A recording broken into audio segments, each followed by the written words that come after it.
અવનવા સમાચાર જોવા માટે અમારી ચેનલને સબસ્ક્રાઈબ કરો, જેથી તમને નવા નવા સમાચાર જાણવા મળે. મળતી માહિતી મુજબ બગસરા ગોકુળપુરા પટેલવાડી પાસે હોળી પ્રગટાવી હોળીની ઉજવણી કરવામાં આવી હતી. વિગતવાર વાત કરીએ તો દર વર્ષની જેમ આ વર્ષે પણ આરાધના ગ્રુપ દ્વારા હોળીનું આયોજન કરવામાં આવ્યું હતું, જેમાં ગોકુળપુરા પટેલવાડી પાસે આસપાસના તમામ વિસ્તારોમાં આશરે 5000થી વધુ લોકોએ દર્શનનો લાભ લીધો હતો, તેમજ દર્શન કરી ધન્યતા અનુભવી હતી.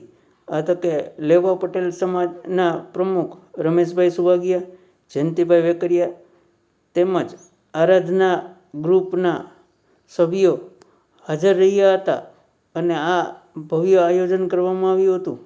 રિપોર્ટર સમીર વિરાણી, બગસરા.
શું કહેશો, આજે બગસરામાં કઈ રીતે હોળીની ઉજવણી હતી?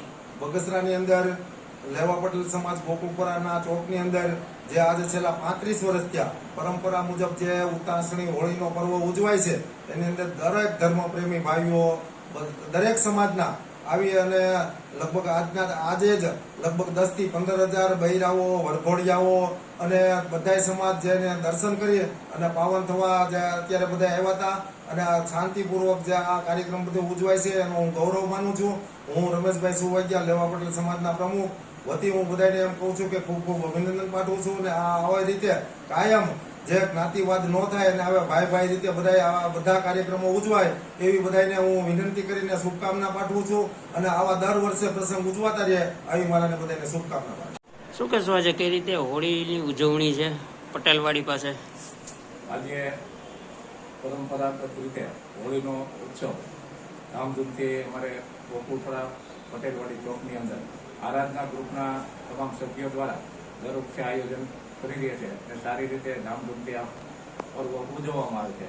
અમારા વિસ્તારના દરેક સમાજના માણસો, હિન્દુ સમાજના ભાઈઓ બહેનો, નાના બાળકો, એવી રીતે હમણાં જ આપણે હિન્દુ સંમેલનો આલે છે. અમે તો અહીંયા વર્ષોથી હિન્દુ સંમેલન ઉજવીએ છીએ. એવી રીતે જ અમારો દરેક કાર્યક્રમ અને તહેવારો ઉજવવામાં આવે છે.